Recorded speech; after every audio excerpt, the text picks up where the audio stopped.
Isang magandang araw mga kahalaman, kaya samahan nyo kami sa aming first honey harvest ngayong 2026. Isang taon na nung sinimulan namin itong hobby namin na beekeeping. Masasabi ko na very challenging ang pag-aalaga ng mga bees, pero overall ay masaya at very rewarding ito dahil nakakakuha kami dito ng libre na honey supply at sigurado pang pure at organic ito. Karamihan kasi ng mga binebentang honey commercially ay may halo ng asukal o kaya ay sugar cane. Ito na yung ginagamit namin na pampatamis sa coffee, sa tea at pati na rin sa pagluluto. Kaya hindi na rin kami bumibili ng asukal. At maliban doon ay malaki rin ang tulong ng mga bees sa production ng aming mga fruits and vegetables. Alam nyo ba na 80 to 90% ng ating mga food crops ay nakadepende sa mga bees. Kaya malaking tulong ito sa aming garden at pati na rin sa garden ng aming kapitbahay. At ngayon ay ipapakita namin sa inyo kung paano kami mag-harvest dito sa aming flow hive. Napakadali lang mag-harvest ng honey dito, hindi mo na kailangan ng mga harvesting equipment. Nandito ako ngayon sa likod ng beehive at sineset up ko yung pagpapatungan ng mga jars. Ito yung tinatawag nila na auto flow hive dahil yung honey ay diretsyo na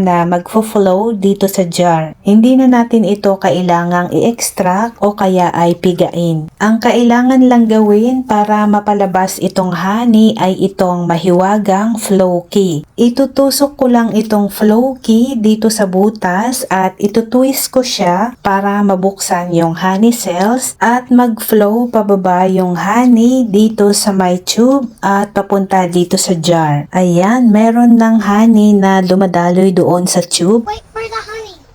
1, 2, 3. Go! Wow! At ito na nga yung honey na dumaloy mula doon sa binuksan natin na flow frame. Ito ang nagustuhan namin dito sa flow hive kasi napakadaling mag-harvest lalo na kapag baguhan ka pa na beekeeper. User-friendly at family-friendly na rin siya kasi pwede kaming mag-harvest kasama ang mga bata. Ang ginagawa ko ngayon ay nagbubukas pa ako ng isang honey frame para dalawa yung sabay na i-harvest namin. So, pwede ka ditong mag-harvest ng multiple honey frames ng sabay-sabay kung gusto mo na mas mabilis. At ayan, ready na itong pangalawang jar. Parang mas darker yung color yata nito ah. Malalaki yung jar na ginamit namin dito kaya dalawa lang yung pinagsabay naming i-harvest. At tingnan nyo itong mga bees dito sa side window. Super busy pa rin sila kahit na nag-harvest kami ng honey. Ito ang isang advantage ng flow hive, hindi nadidistract yung mga bees habang ikaw ay nag-harvest. Kaya pwede kaming tumambay dito sa tabi ng aming beehive habang kami ay nag-harvest ng honey. Napupuno na yung isang garapon. 1, 2, 3. Ang bigat nito ah. Baka mabitawan ko. Ikaw na maglagay. 1, 2, 3. Go! Oh. 1, 2, 3.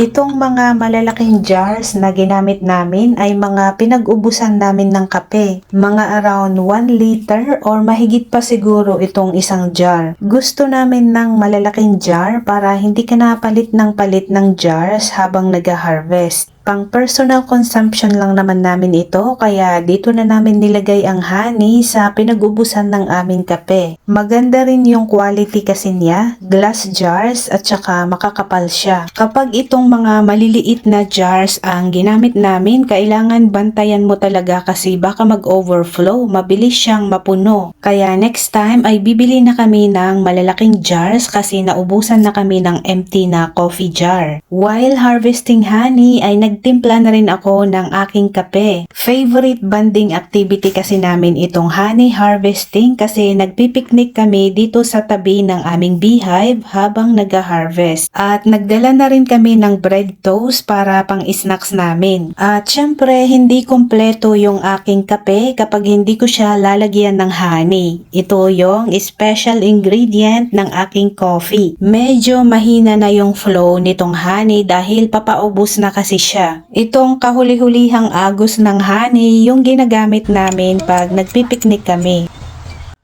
Thank you, bees.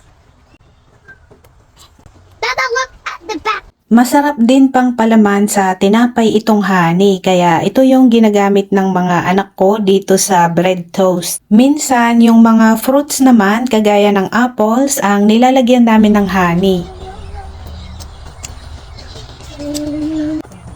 Super happy yung mga bata sa kanilang snacks dahil yung simpleng bread toast ay mas pinasarap nitong honey. Pinapaubos lang namin itong honey dito sa isang frame na ito. At habang may tumutulo pa na honey ay ginagamit namin ito na pangpalaman ng tinapay. Itong prutas pala sa harapan ay mga dalandan at malapit na rin ang harvest niyan. In 2 to 3 months ay mahihinog na sila at marami na ring bunga yung aming mga bayabas.